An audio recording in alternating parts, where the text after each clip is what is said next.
Like follow your passion, because your passion is what's going to carry you on those days that you're tired, and you will be tired in the future. Let's welcome my friend Delaney, and she was a grad student. We almost started our masters at the same time, and you graduated, and then you started as an associate lecturer or lecturer position here in biology department. So let's talk about you first, and then we're gonna move into some like daily hack, how as a grad student you can manage the personal life, academic life, those kind of things. So first, give us an intro to the audience. Okay, hi everyone. Just want to thank my good friend Asad here for welcoming me on the channel. My name is Delaney Bowen. I'm originally from Plymouth, Massachusetts.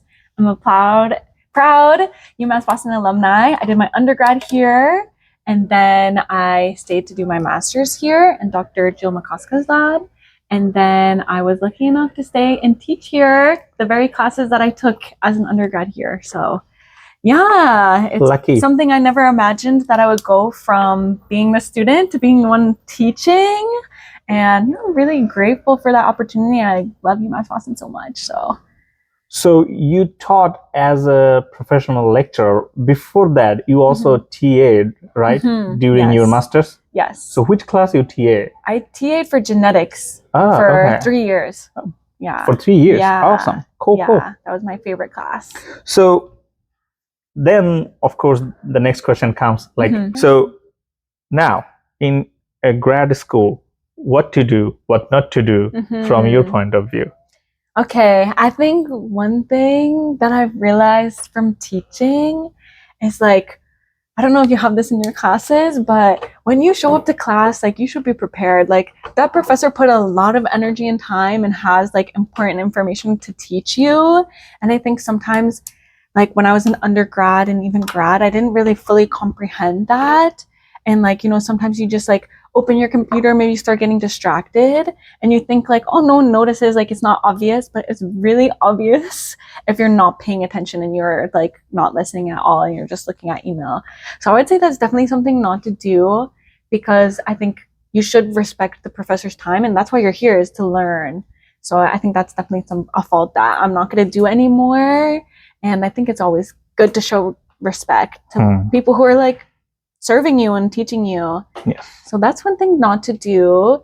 And then one thing to do, I'm going to go back to what we've already been talking about, like, have a community. Like, don't be pushing yourself like crazy and, like, have no, like, fun time or connection and let life just pass you by. You know, like, you should be enjoying, make friends with people in different labs. Yes. And, like, have that social support. So, like, when the experiment goes wrong, you can go and, like, almost laugh. Yeah, you have to be self-content to yourself. Yeah. To be, like, dive into that comfort zone when you are not actually feeling okay. Yeah. Like, you have to build your own comfort zone, surround yourself, like, okay, this is the thing I enjoy. So if you want to have a good burger, go eat that. Yeah. If you want to hang out with someone, they might not be free. They might have some other businesses too. So have to have your own like a periphery of, like, euphoria. Yeah. Yeah. Right? I think you have a choice, like, if you want to be miserable about the results, or realize, you know, like, or just shrug about it. Yeah, you're doing the best that you can in the moment, and, like, things are going to work out. Like, every failure is, like, you getting closer to the experiment working. It's not going to be the end of the world. Yes. Yeah. So don't be too hard on yourself, and love thyself, and then do the same thing again and again until you perfect. And then once you have a good result, you will appreciate yourself so much. Then it won't matter what you had earlier. So, but you have to cope up with those bad days, those rainy days. Yeah, that's what I'm saying. It doesn't happen perfectly, like, ever. Experiments are going to, like, fail. You might even be the one at fault. Like, you put the wrong settings on the machine, or you forgot about something, you didn't add this. So that's okay too. Things will go wrong. So how your relationship with your PI? I think very good. I think you have to understand like different PI styles and what you want to get. And I think my PI was always like so supportive, so understanding, and she knew like what my goal was at the end of the day for my career, and she's always been so supportive of that. So I think that's really important. And yeah, I think having clear communication. Well, like that's maybe the key. like, okay, I'm doing this, or I'm having like this thing happen in my life, or anything like that. Yeah. So we talked about activities, we talked about groups and everything. In Boston, it's also a blessing that we are here. So we have not even the school activities, we have so many civic amenities surrounding us. We could enjoy that one too. Yes. But if you end up less activities, the community activities not gonna help you. So that's what I'm saying. Build a habit, grow a habit of enjoying yourself. Like start painting, start learning violin, start learning piano. Those wouldn't cost you too much. Just spend time, watch movie, watch series when you are feeling low, when you don't want to spend time on study, because when you are low, you cannot fathom anything you read from an article. So try to be yourself, try to be your own cheerleader, and then move on with your life. And my next question is, what's your next goal and how you choosing your career path, like, and how you preparing yourself now? Yeah, my next goal is I'm going to be attending medical school. This has been my dream. Thank you. This has been my dream since elementary school. Actually, like I've always wanted to be a doctor. So it feels like really special that I'm And you're going to UCLA? Yeah, UCLA. Let's go LA. Let's go Bruins. I'm sad to leave UMass Boston, but I think I'm really excited to be a student again. I think it's really a privilege to be able to study and for that to be my like main focus. I'm not going to be working. I'm only going to be a student. And again, I'm just going to say it again, like it's a privilege to be able to study. So I'm really excited to go there, learn more about the human body, and, you know, just take it very seriously, like everything I'm learning, because eventually I'm going to have people's lives in my hand. Oh, yeah.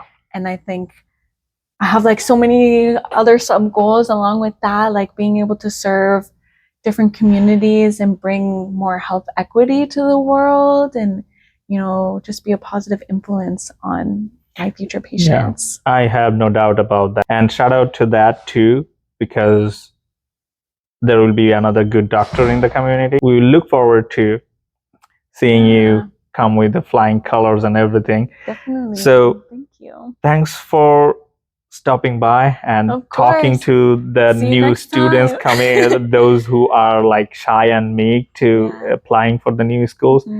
I know there are so many questions people have their mind when they go into new school and start for the higher study application.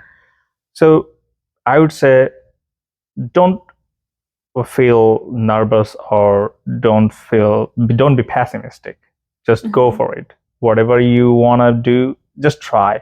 Unless you try, you cannot be sure that you can get in or not. Let's wrap up with one good advice about how to prepare for the higher studies. Like when it comes to applying and what to look into, what not, how do you choose the program, and also the research lab, something like that. In a brief, if you wrap up those things. Definitely. I think my advice would be choose a research subject that you're genuinely interested in. Don't let other people's opinions or like what you think other people will think about it influence your life choices. Or you might think, oh, well, AI is going to be the next thing. Like maybe I should go do that, but you're really interested in something else. Like follow your passion, because your passion is what's going to carry you on those days that you're tired, and you will be tired in the future. So that would be the first thing.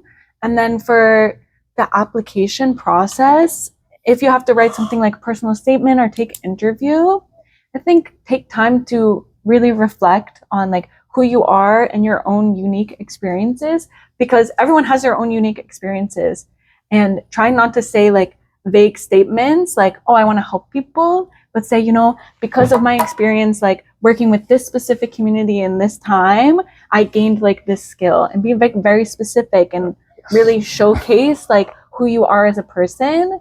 And I think being genuine and like actually serving like uh, a good goal in life, you know, like trying to help other people or something like that, is really going to take you really far. And I think everything will align, even if you don't get into the program you think was right for you. I think everything happens for a reason, and everything will align properly in your life. So don't lose hope, and just be your genuine self. And if you apply to a program and you were being genuine, you didn't want to go to that program anyways. You wouldn't fit in, you know? Yeah. It's not what is aligning with you. God has a better plan. Yeah, exactly. You can plan, but God will just laugh. Yep. He has a plan for you. Oh, yeah. Yeah. True. So keep planning, still rely on God, keep faith, be optimistic. Yes. See you later. Got this. Bye. Nice. Thanks. You're good at interviewing.